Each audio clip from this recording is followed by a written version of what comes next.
Hello, greetings. My name is Angus Winchester. I'm the Global Education Director for the numerous BCB shows around the world, and I'm going to be moderating today's presentation. Hello, Derek. Hello. So, I'd like to welcome you all to the third pillar of BCB's ongoing engagement with and commitment to our industry during these troubled times. Every Monday at 4 p.m, we'll be bringing you some of the high-quality bar and hospitality education that the shows are renowned for, split between some of the highest-rated sessions from last year's event and some extra sessions selected from this year's submissions. Firstly, though, some housekeeping. We are going to be recording today's webinar, and a link will be sent to you tomorrow. If you're having any difficulty hearing us today, this is the "can everyone hear me" at the back, listening through your computer, check that the speaker volume's turned up, obviously, or more importantly, message us through the chat box located on the right-hand side of your screen. This chat box is important because you can feel free to ask questions through that same chat box. We'll be reviewing the questions throughout the presentation, and if it's specific, we'll ask it there, otherwise we'll hold them to the end. So, today's session was a great success last year, and that's not totally surprising, as it delves into the world of one of the largest spirit categories on the planet. They say over 1 billion cases of it are drunk, as well as some of the least well-known, Chinese Baijiu. And it's one that resonates with me. One of my favorite food writers is Jeffrey Steingarten, and his basic premise is that he felt bad being a food writer, and yet he didn't like all foods, and some, like kimchi and Indian desserts, repelled him. He thus resolved to dive deeply into such things and educate himself, and by extension us, and more often than not, he found he didn't just not like ones, he just didn't like the ones he'd tried so far, and by educating his mind, he educated his palate. I love so much about our industry, and I'm a fairly promiscuous drinker, yet the one category I continue to have issues with is Baijiu. I've drunk a lot of it, including the good stuff, so I've been told, yet I cannot yet appreciate it, let alone really enjoy it. So I'm hoping that this session in particular will go some way to educating me. And we couldn't have anyone better to carry this session. Derek Sandhaus has written several books on Chinese history and culture, including Baijiu, the Essential Guide to Chinese Spirits, and Drunk in China, Baijiu and the World's Oldest Drinking Culture. He's the co-founder of Ming River Sichuan Baijiu and currently serves as their brand education director. He's also the editor of drinkbaijiu.com, so massively qualified to talk about Baijiu. So here is his session, Baijiu 101, a crash course in Chinese spirits. And over to you, Derek. Okay, wonderful. So thank you, first of all, Angus, for that kind introduction, and to Tommy and Paula and all of the BCB team for helping make this digital session happen. I'm really excited to talk to you about Baijiu because it's one of those categories that is, as Angus was saying, it's hugely important in the world. It is by far the largest category of distilled spirits by both production volume and sales volume. So it's also one of those things that isn't very well understood outside of China, and part of the reason for that is because it hasn't been available very much until quite recently outside of Asia. But another reason is that it's a very complicated category, and it requires learning a lot about China and also unlearning a lot about what you know about Western distilled spirits, because they're really made in different ways. So to kick off, I want to start with the very most basic thing you need to know about Baijiu, which is how to say it. Consider yourself saying goodbye to someone named Giovanni, but you're going to abbreviate and call him just Gio. So it's Baijiu, and that's a word that means white spirits, literally in Chinese. And it's called white spirits to separate it from more older fermented beverages that are kind of darker. And it's an umbrella category of spirits. There are 12 different styles of distilled spirits made in China, and they're all called Baijiu. And what they have in common is that they're all made from grain. They're all fermented and distilled as a solid as opposed to a liquid. And it's the most popular liquor in the world. Like I was saying, every year they distill about between 8 and 10 billion liters of Baijiu. And at the moment, 5 of the top 10 most valuable spirits brands in the world are Baijius, including all of the top 4. An older name for Baijiu that I've included on this slide is Shaojiu, which means burnt wine. And this was the name of Baijiu for several hundred years in East Asia. And it might sound familiar to you because it is also the word that when translated into Japanese is shochu, and when translated into Korean is soju, which indicates that all East Asian spirits share a common origin and have a lot in common. So the story of Chinese alcohol, though, starts well into the past. So some 9,000 years ago, in a place in north central China, in Henan province, in a place called Jiahu. What you're looking at right now is an archaeological site that was dug up in the 1980s. And these are the graves of what we believe were some very important people who lived in this community. I've zoomed in on the right side of your screen to one of these graves in particular, and you can see that they buried these people with the things that they found were special to them in their lives. So if you look to the right of his legs, you'll see a flute. There's some jugs, there's some jewelry, but these clay jars in particular are quite exciting from an archaeological perspective, because a man named Patrick McGovern, who is famous for doing archaeology on ancient alcohols, he analyzed these jars and discovered inside of them the oldest known alcohol found anywhere on the planet. And this was a special drink. He called it a Neolithic Grog. It had inside it wild grapes, which makes it the oldest grape wine, hawthorn fruit, honey, which would make it kind of a mead, and rice, which would make it kind of a beer. So it's all of these ancient drinks kind of wrapped up into one. And the reason I highlight rice on this list is because the rice that they found inside of this predated the domestication of rice. So this was made with wild rice, which indicates that contrary to what you might expect, rice as a staple crop in East Asia was cultivated by farmers not because they wanted to eat it, but because they wanted to drink it. So we think that in human civilization, it's very likely that humans became farmers to drink rather than to create a stable food source. So why were they doing this, you might ask? Well, because in ancient China, alcohol was incredibly important to the religious rituals of the ancient Chinese. From some of the earliest written records in China, the Confucian Book of Rites, they describe a ritual called the corpse ritual. And what this was when someone important in the community died, they would take a relative of that person, usually, and have them sit to the side by themselves and meditate on the spirit of the person who had just died for about a week. They wouldn't eat anything, they wouldn't drink anything, they would just sit and meditate on the dead spirit. And then after a week, the leaders of the community would call the community together, they would bring in the relative who had been meditating, and they would start a ceremony by taking a jar of wine, and the leader of the community would make a toast to the dead spirit, and he would pour the wine on the ground. And supposedly the smell of the wine would reach up into the heavens, grab the spirit of the dead body, and bring it into the body of the person who had been meditating.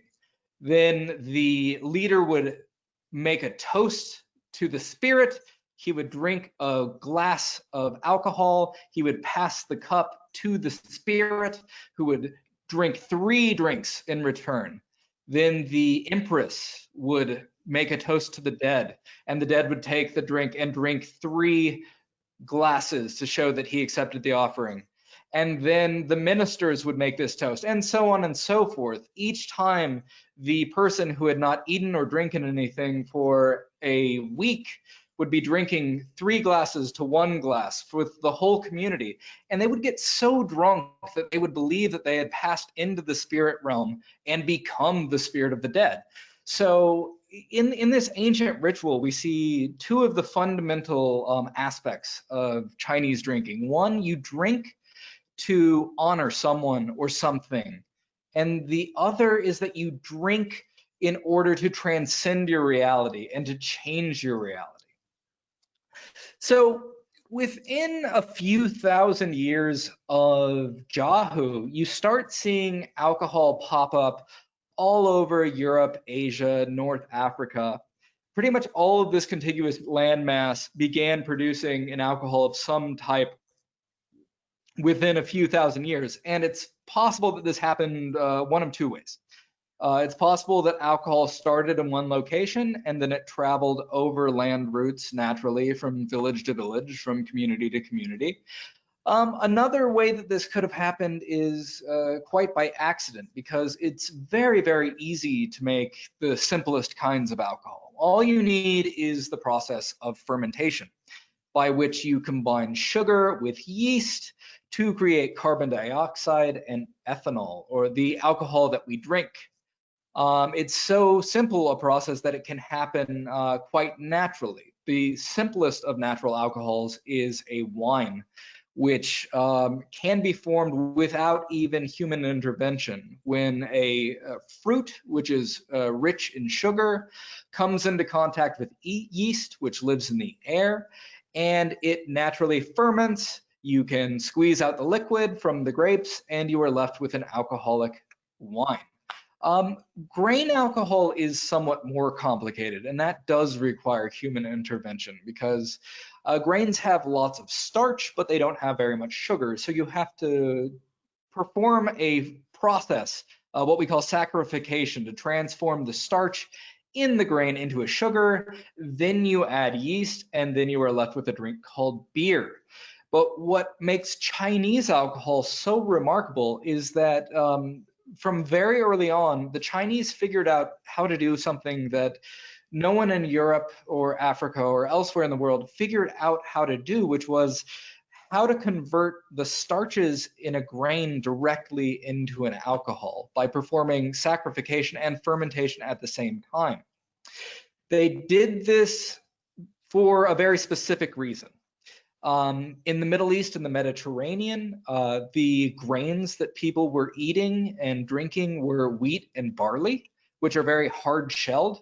And in order to consume them, you have to crush them into flour in order to eat them. Whereas in China, they were working with soft-shelled grains, particularly rice and millet, which you can eat very simply as kernels by just boiling them into a porridge, putting them in some water, or as they started doing around 6000 BC, steaming grains. And so what we're looking at in this picture right here, the main picture, is a big basket of steaming grains. You're actually looking at the pot of a Chinese pot still that's filled with sorghum that's being steamed right now. But you can see, if you look to the left, in the bottom left-hand corner, you're looking at a steamer that's several thousand years old in China, and it's the same basic design, a big pot that has a slotted bottom that you would put over a pot of boiling water,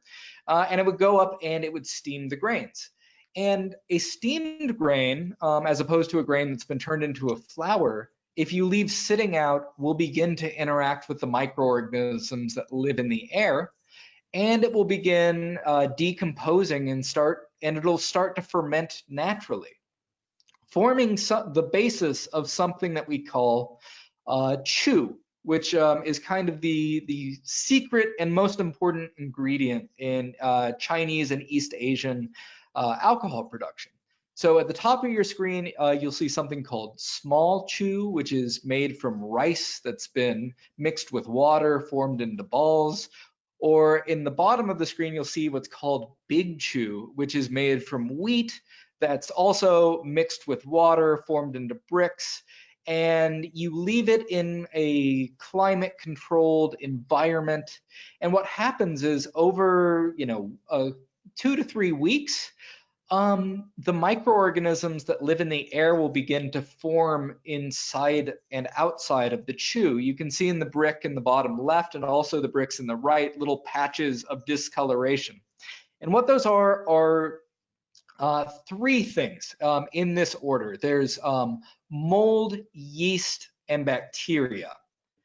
And basically, what you can use chew to do is you can start a fermentation at any time using these three ingredients. So you take a chew, like either the balls or the bricks, you crush them into a powder, and if you mix them with a steamed grain, what will happen is that the mold in the chew will begin converting the starches of the grain into sugar at the same time that the yeast in the chew will be converting the sugar into alcohol, while the bacteria is adding natural flavors like aldehydes and esters that will give your alcohol a very specific taste. So one thing that's very exciting about Chinese alcohol production using chew is that each Chinese alcohol will have a flavor that's completely specific to the place that it's made and the time of year that it's made. So it's really an encapsulation of that place at that moment in time that you're tasting in the drink itself. The other thing that's remarkable about chew is that it allows you to perform something called solid state fermentation.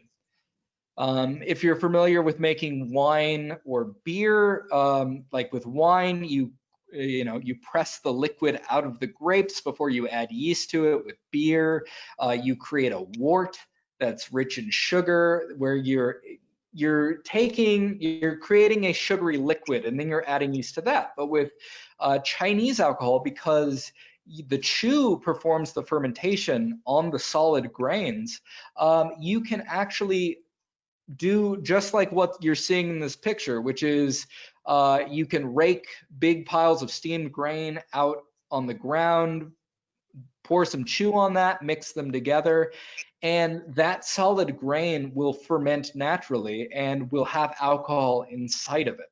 And if you press that alcohol out of the solid grain, you get a very basic Chinese alcohol.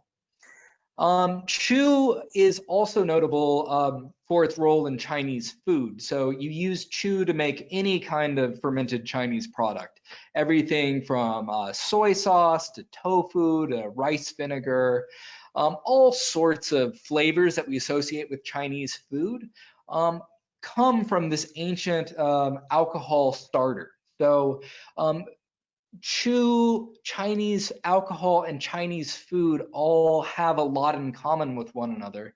And it's probably part of the reason that in China, alcohol is viewed very much a part of dining, as opposed to being a separate activity.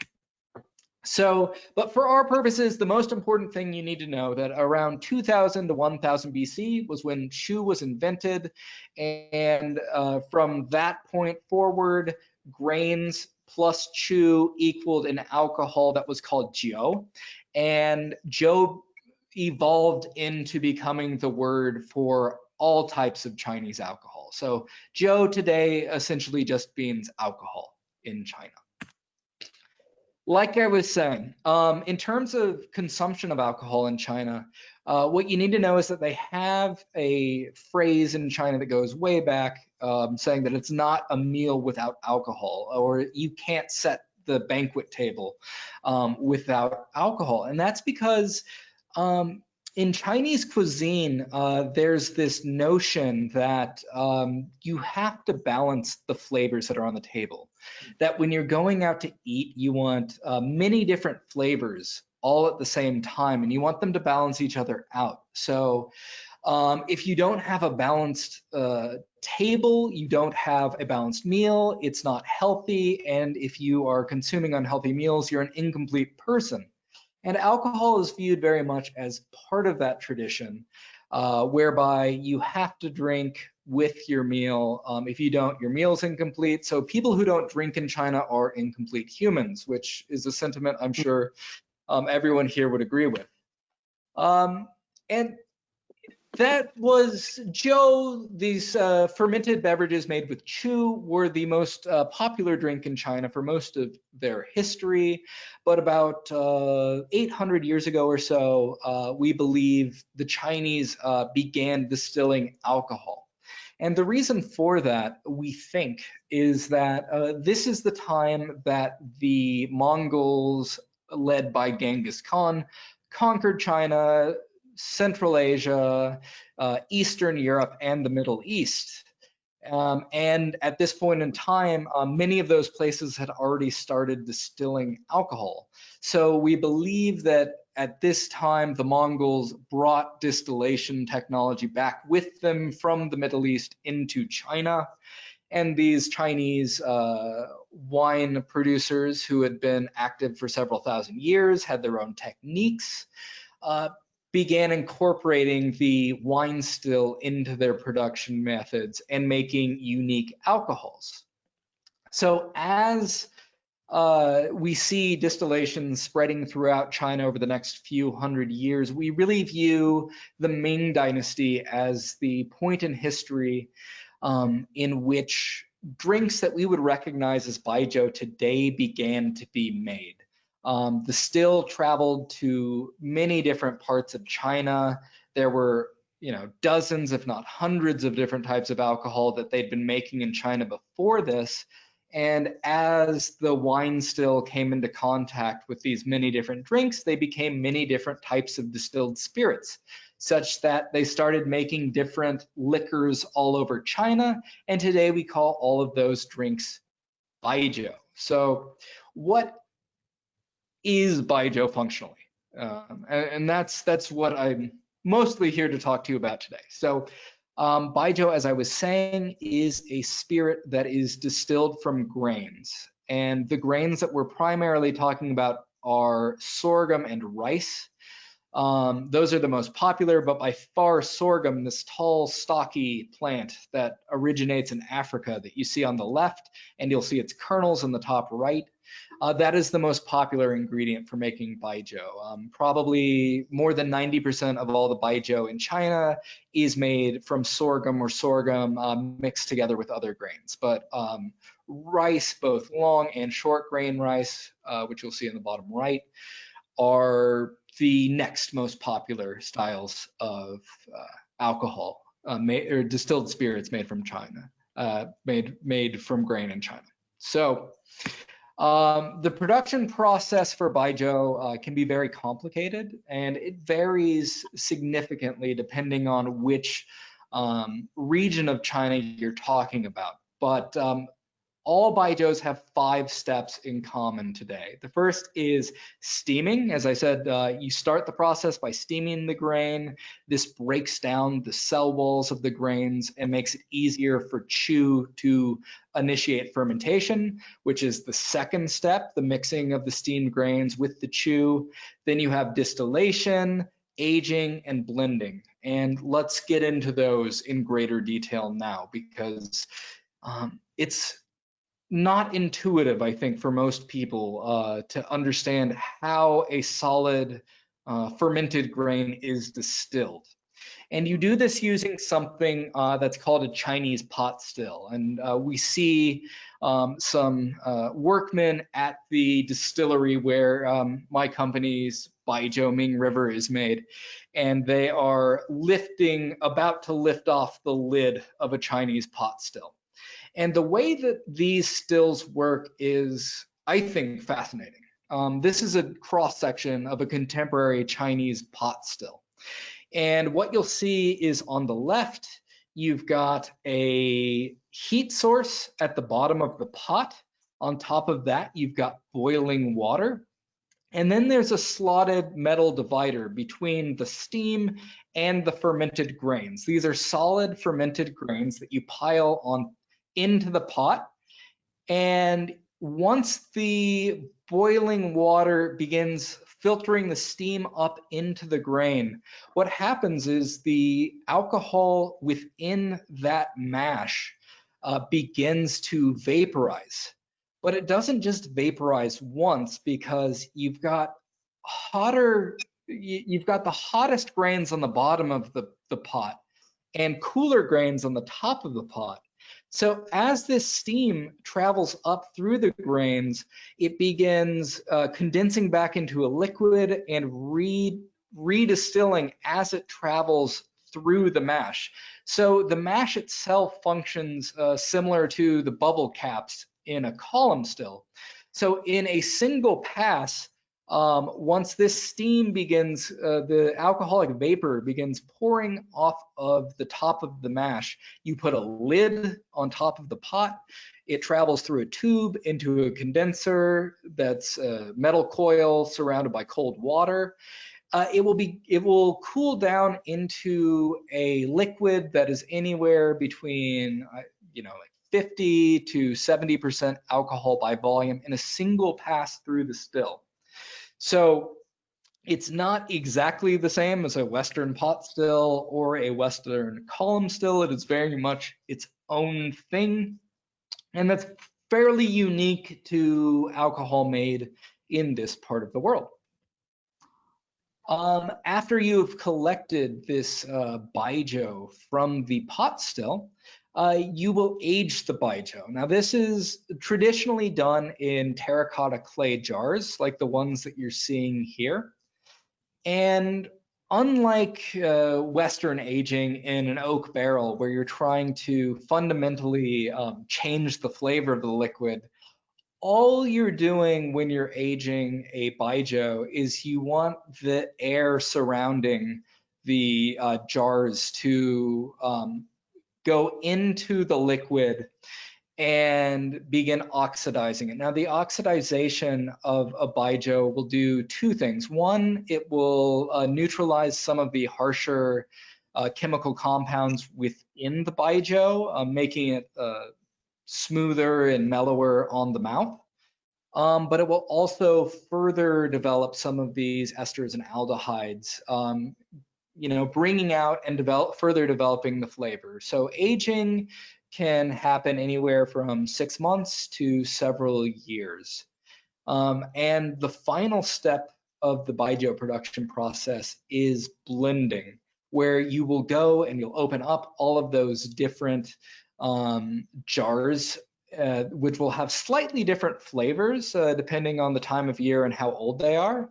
And you'll blend them together to do two things. The first is you want to maximize the flavor within the spirit. So in China, like I was saying, there's this notion that when you're eating or you're drinking, you want as many flavors as possible, but always in balance. So you're taking these different raw spirits and you're blending them together to maximize the flavors and balance them out. The other thing that you're doing is you are trying to maintain consistency from one batch to the next, so that when you buy a brand of baijiu, it tastes the same as it did the last time you bought that same brand. So very simply, those are the basics of making baijiu. But like I said, there's many different distilled spirits that they produce in China that are called baijiu. And today we think of the 12 officially recognized categories as being regional styles primarily. And although there are 12 styles in total, 4 styles are by far the most popular.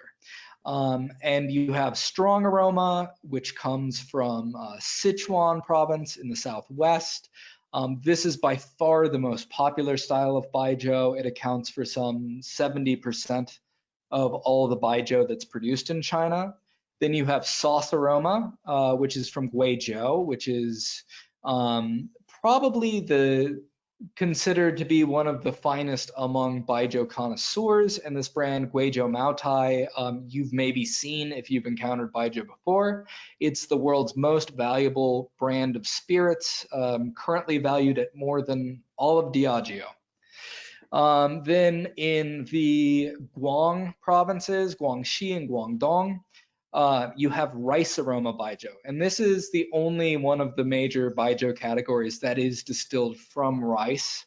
And then in the Northeast, you have light aroma baijiu, which comes from Beijing and Shanxi. And these four styles account for the vast majority of baijiu production in China today.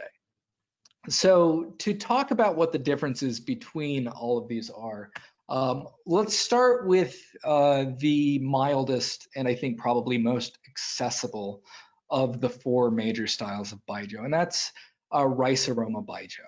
And what you'll note in this particular, this is the production floor of Guilin Sanhua, which is the oldest and most famous rice aroma baijiu distillery. You'll notice that there's two jars, and these are the places where fermentation is performed. You have both a bigger jar where you will mix the rice together with some water and add some chu to it to start fermentation. And then you will add more chu, pack them tightly in these smaller jars. And this is kind of unusual to perform fermentation in two steps. As I was saying, in most baijius, you usually just mix the chu together with the baijiu, and that is just a one-step process. This is fermented in stone jars, and it is the only baijiu that can be distilled either as a solid in a Chinese pot still or as a semi-solid in a column or alembic still. So what rice baijiu is notable for is being it's very mild. So it has like notes of rice, lemon, but mostly it's a very mellow baijiu, somewhere in flavor profile between like a sake, a soju, or even a vodka. And like all baijius, it's meant to pair with the food from southeastern China. All baijius originally are eaten with food, or consumed with food, and food from the region is what pairs best with that baijiu. So in that part of China, the food is very mellow, mild, lots of seafood, steamed dumplings, sesame, very delicate flavors. The next style is light aroma baijiu, which is also fermented in stone jars, or in some cases, stone pits that are dug out of the ground. Light aroma baijiu is made entirely from sorghum, and it's fermented with a chu that's made from barley and peas. It comes from North China, where the food tends to be very heavy and savory, lots of like meat, potato, salt, fat. And it tends to be a dry, crisp baijiu with some like mild, fruity sweetness that is reminiscent to me, like in the spirit world, I would say that it's probably closest in flavor profile to a grappa or a really grassy, herbaceous mezcal. So couple differences between light aroma and rice aroma, other than the fact that they're using sorghum instead of rice. One thing is the length of fermentation, where rice baijiu is fermented for just a few days, up to a week, and light aroma will be fermented for about a month and can at most be distilled 2 times. Next up, you have strong aroma baijiu, which is from Sichuan province. Like I said, this is the most popular style of baijiu, so I tend to think that it's probably the most representative style. And it's notable for a couple of different things. Though it is made from sorghum or a mash of sorghum and other grains mixed together, it's fermented in mud pits like the ones that you're seeing in front of you here. And each one of these pits can hold about 20 to 30 tons of mash. And every time that they're fermented, you leave them in these pits for about 2 to 3 months. And this develops a very strong estery flavor. So this baijiu we think of as very, very fruity, particularly tropical fruit like pineapple is really common to the flavor profiles of strong aroma baijiu. But you'll also get like licorice, like anise-like notes, and you'll also get some like very umami, cheesy notes. And though it might not sound like all of those flavors would work together, when they're balanced out correctly, they have this kind of one-of-a-kind, very striking flavor that I really like, and a lot of people into baijiu appreciate as well. The other thing that's interesting about this style of baijiu is that the mashes are continuously fermented and distilled. And what that means is once they open up these pits after they've been fermenting for a couple of months, they'll take the mash out, mix it together with fresh sorghum grain, and distill and put it in the still together. So that what happens is as you're steam distilling the fermented grains, you're actually steaming the sorghum that you've just added. So once you take the mash out of the still, you've got a fresh source of starch. You can add more chew to the mash, and then you put it back in the same pit and begin fermenting that mash over again. So you're developing flavors in the mash of a strong aroma baijiu over time, and you can use the same mash in the same pit indefinitely. And they say that you have to develop a pit for about 3 years, and after 3 years of fermentation, the mud walls of that pit will begin absorbing the microorganisms from the fermentation process and will become part of the fermentation process moving forward. The best strong aroma baijius, they say, need a pit that's at least 30 years old.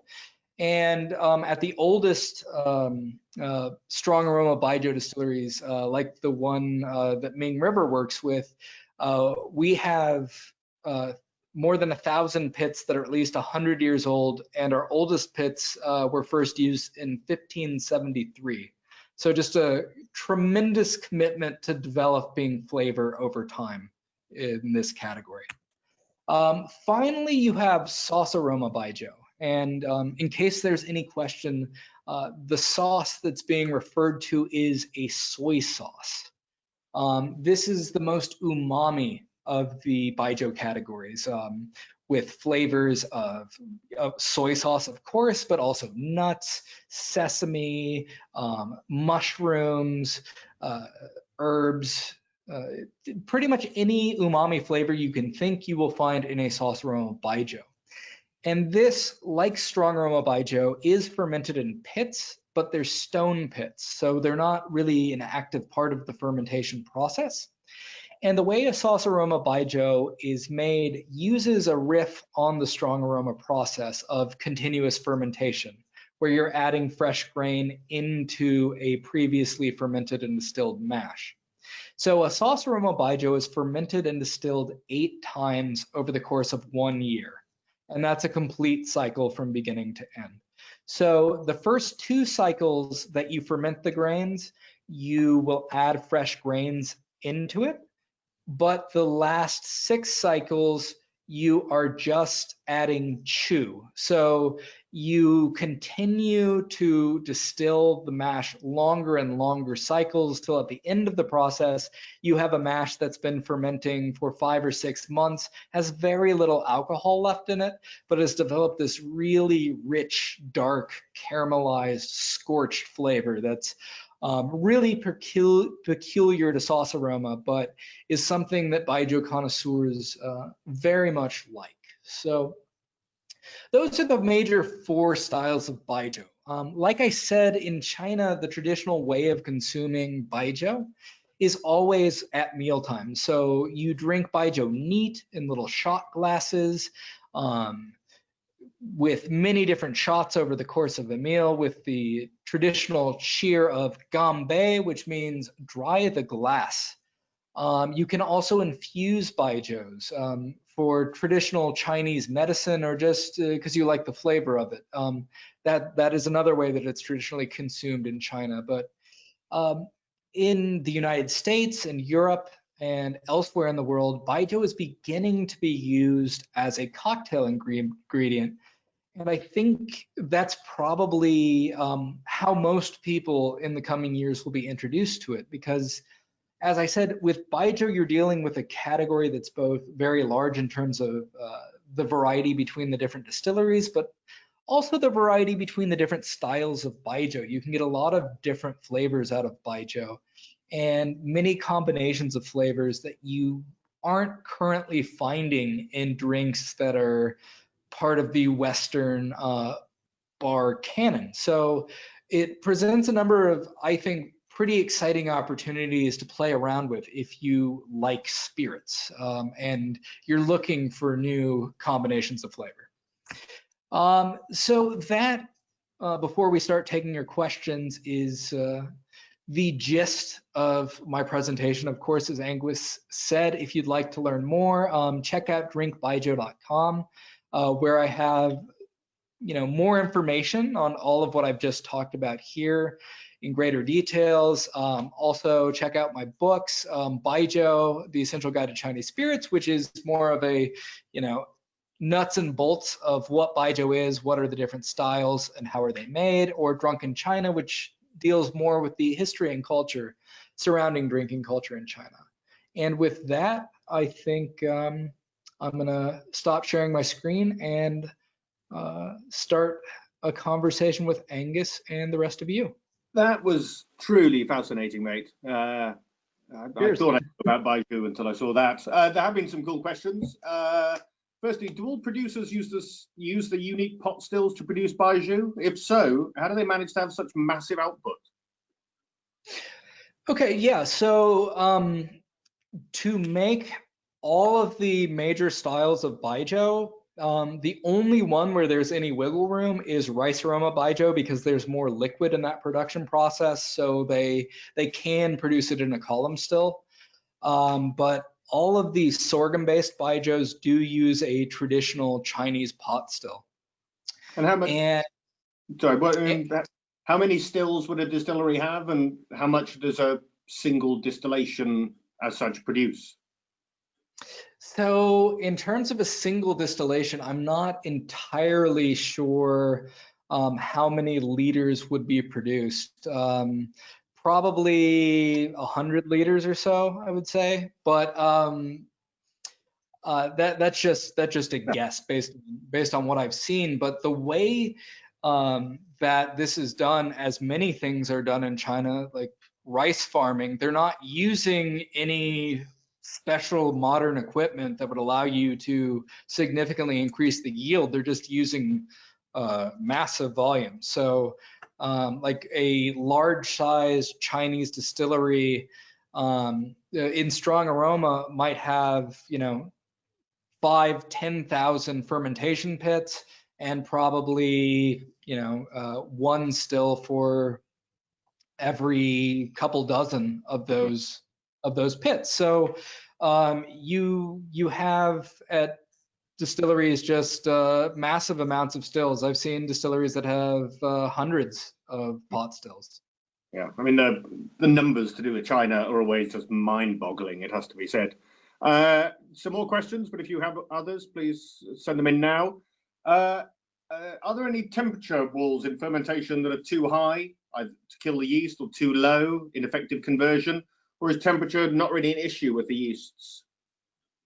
It is. So one of the first things they do before they add the yeast, after they steam the grains, they'll take the grain out of the still and then rake it across the floor, leave it to cool down until the temperature reaches a temperature that will not kill the yeast, and then they apply the yeast. And then between the different styles of baijiu production, they'll use several different styles of chew. So within big chew, they have high, medium, and low temperature chews that will produce different results and different flavors in the fermentation process. And obviously, higher temperatures, oftentimes you will use shorter fermentation periods, or you just want to create a more like one of the types of baijiu that uses high temperature chew produces a really like rich nutty flavor because it is cooking the grains more. Okay, and chew can be, I mean, once chew has been produced, it can be stored for not forever, but I mean, does it have a shelf? I mean, like so many ancient fermentation methods, both in Asia and Europe, it was fundamentally began as a preservative. So chew will last. After it absorbs the microorganisms, they dry it out in the sun to kind of freeze those processes in place. And the lifespan of a chew is about 3 years before you have to throw it away. It's one of those things I like visiting distilleries because I like looking the master distillers or the distillers in the eyes and basically saying what's really important. Because, you know, you look at whiskey, for example, Scotch whiskey, and they would tell you that it's the heather and the water and yet you talk to a distiller and they're like, it's about copper. Like, it's all about copper interaction with the spirit. You talk to a bourbon person, it's all about yeast. That yeast is so important for bourbon distillation, which is why Jim Beam still is using the same yeast it always has, etc. So I'm just wondering whether you get good chew, which is then like, okay, let's keep some more of this back because, you know, although it's wild. How does the soil composition influence flavor within the mash? Could you say that one more time? I lost you. Sorry, the question was, how does the soil composition influence flavor within the mash? I think that's maybe to do with the mud-lined pits. So I mean, I'm not really 100% sure what interaction or what impact, if any, it will have on the sorghum itself, which grows on tall stalks and won't really have much contact with the soil. But in terms of the mud pits, like I said, in order to develop you start with river clay to line the pits, and they stick bamboo pegs up the side of the still to hold it in place. And they say it takes, like I was saying, about 3 years before it's been developed enough to participate in the fermentation process. Yeah. But I've also been to distilleries where they're like starting new pits, and to try to like jump start that process, they'll like mix in like, I don't know, like some like grasses, some like stalks, some fruits, like different things into the pit to try to give it some of those microorganisms to kind of jumpstart the process. But really, you don't want to be making high quality baijiu with new pits. Right. Okay. A couple of distribution questions and things like that. Who are the main distributors working with baijiu in the US at the moment? Okay, so in the US, the two biggest distributors of baijiu are CNS Imports, which are based out of California, and then you have Diamond Hong, who has a lot of baijius that they represent primarily in California and the East Coast. And both of these companies are catering almost exclusively to like the Asian specialty market. So restaurants that target the Chinese immigrant community, and also like grocery stores. If you go to Chinatown and buy baijiu at liquor stores there, that's where most of this is coming from. Indeed, and that's the next question. What are the main cities in the US that are consuming baijiu? Okay, so yeah, the biggest consumers of baijiu are California and New York, because they have the biggest populations of ethnically Chinese immigrants, Chinese businessmen, and this is still baijiu, because it is so closely associated with dining and celebrating and like rituals in Chinese society. You're usually thinking about consumption of baijiu at like big festive meals. You have it at holidays, you have it at weddings, and most baijius do huge businesses around Chinese holidays and Chinese life events. So. Yeah. But in terms of like Ming River, we have different distributors in different states. Park Street imports us, but we work with like Fedway in New Jersey, Tenzing in Illinois, and Vintegrity in Kansas and Missouri. Cool. Yeah, the whole using for celebrating when brand ambassadors, even gin brand ambassadors, turn up in China and get taken out for dinners. There's a lot of baijiu being consumed then, etc. And the next question, what's the best way to serve it? I mean, temperature, glassware? I mean, I always had it just neat room temperature, but does it vary? So yeah, neat room temperature is the way that it's commonly consumed in China. That's the way that I prefer to drink it. But I mean, you can chill it, of course, if you want to. But like the important thing is that the bottles in China tend to be half liter rather than 750s. Because the expectation is once you open a bottle of baijiu, you will drink the entire thing during the meal. And the way you drink it is with tiny little shot glasses, like the ones I'm holding up here, which are about a quarter of an ounce. You usually do about 3 shots as a table together, and then anyone at the table can walk up to anyone else, raise their glass, make a toast, say ganbei, and then you drink the whole thing in one shot. But importantly, anyone who you toast is required to toast you back before the meal is over. So if you toast 15 people, you are doing 30 shots. So, pace yourself. Indeed. What's the current consumption of baijiu in US, and how is it trending?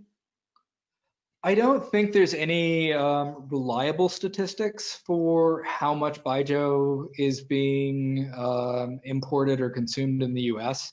Part of that is because I don't think it's being studied very closely, and baijiu is not like a recognized category by the TTB, so it's not something that is really being tracked by the US government either.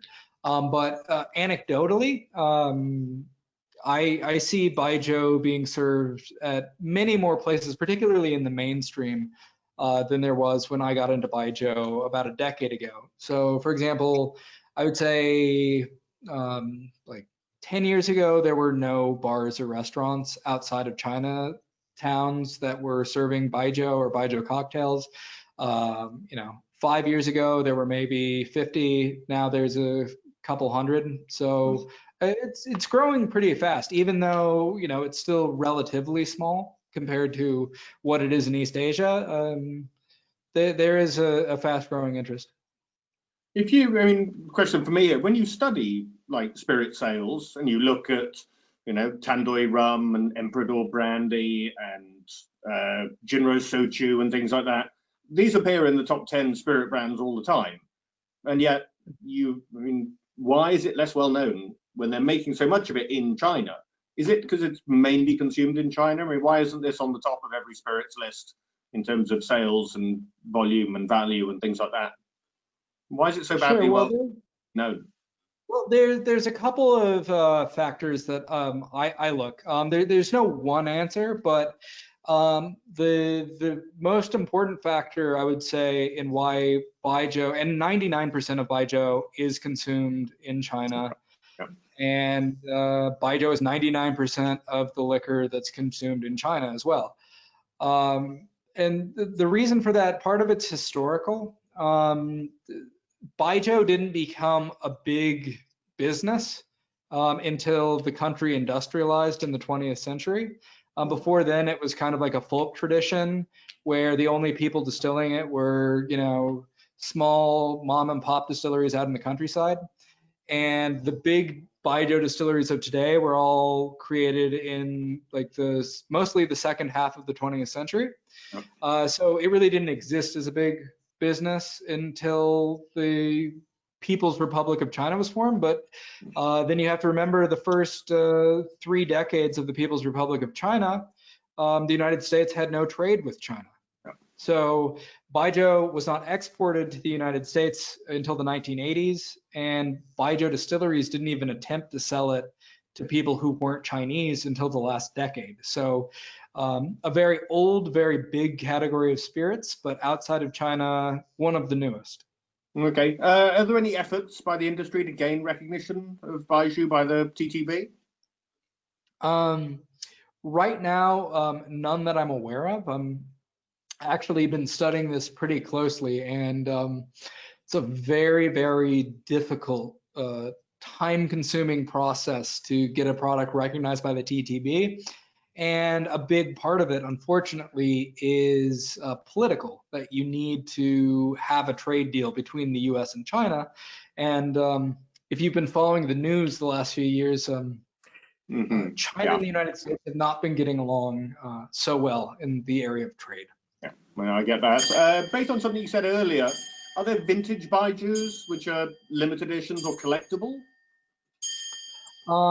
There are Baijius that are marketed as like 5, 10, 20-year, much like you see with whiskey. And I think whiskey is probably one of the reasons that they've added these ages. But I don't think age statements make sense in Baijiu in the same way that they would in Western spirits. For one thing, all Baijius that you drink today are blended products. So when you see a Baijiu that's listed as 20 years old, you have a couple questions to ask. One is, how much of that blend is 20 years old? Is it a drop, or is it the majority of it? You don't know that. Then there's a question whether the age refers to how long the spirit's been aged, or if in the case of like a strong aroma Baijiu, how old is the pit that it's being fermented in? Because that will have as big an impact as how long it's been aging. So it really doesn't make sense in the same way it does with oak aging. Yeah, no, I mean, I have to say I buy a lot of spirits on auction, and I have seen like 1970s, 1980s Mu Tai going for fairly, I mean, $2,000 in auctions and things like that. So I think it's because it really wasn't around. Yeah, there are some bottles of Mau Tai from the 60s that have been auctioned off for hundreds of thousands of dollars. I have been served 50-year-old Mau Tai at their distillery, and honestly, I think I didn't make any friends by saying this, but I like the new stuff better. I think it's more balanced. You're drinking history, as Salvatore would say, type thing. And last question, sort of on this. I mean, are there any producers really focusing on experimentation, either in the grain types or aging or other possible variations? I mean, people barrel finishing, and is there any innovation going on, and any brands in particular that are innovating? Yeah, I would say there is some innovation going on. I'm not sure how exciting the innovation that's happening in the Baijiu industry would be to an international market right now. In China, there's not really the same what we would consider like craft culture, where people are looking to buy the small brand nobody's heard of, because it is like a banquet drink and it's like a social drink. It's more important to have the well-known brand that everyone's heard of, so that when you set that bottle on the table, everyone's really impressed. Yeah. But there is some experimentation that I've had in recent years. Stuff like I have had some barrel-aged Baijiu. Didn't do it for me, but I think there could be a market for it if done right. There are also more than anything, there's like some experimentation with more like RTDs, kind of like Baijius that they're trying to make club drinks that have like a lot of sugar and flavor added to them, low ABV, sold at the convenience store. And there's a lot of that, but not a ton of experimentation. There's been a lot of experimentation in Baijiu, I would say, in the last 2 or 3 decades, just in terms of moving from like a heavily regulated industry to more of a private industry. There's a lot of new styles that have come out of that as people start like taking a technique used in the north of the country and applying it to the south, and just like learning from the different styles of production. So there's some combinations that have come out of that have been very, very interesting. But yeah, nothing too crazy. Cool. All right. Well, Derek, I have to say that was fantastic. I have learned so much that I actually want to try some Baijiu. So as I say, you have not necessarily won me over, but you're going to make me give it another shot at some stage, and maybe we could do it together. Okay, I certainly hope so. As soon as it's okay to drink together again. Indeed. So, folks, that's all the time we have. That's all we have time for today. Thank you so much for attending today's webinar, Baijiu 101, a crash course in Chinese spirits. As a reminder, we'll be sending out a recording to the webinar tomorrow, and if you didn't get a chance for any questions, we'll try and make sure we can follow up with you individually. Thanks again, and we'll see you next Monday at 4 o'clock. Derek, thank you so much. Have a great rest of your night. Thanks very much. Take care. All right. Cheers, man. Bye.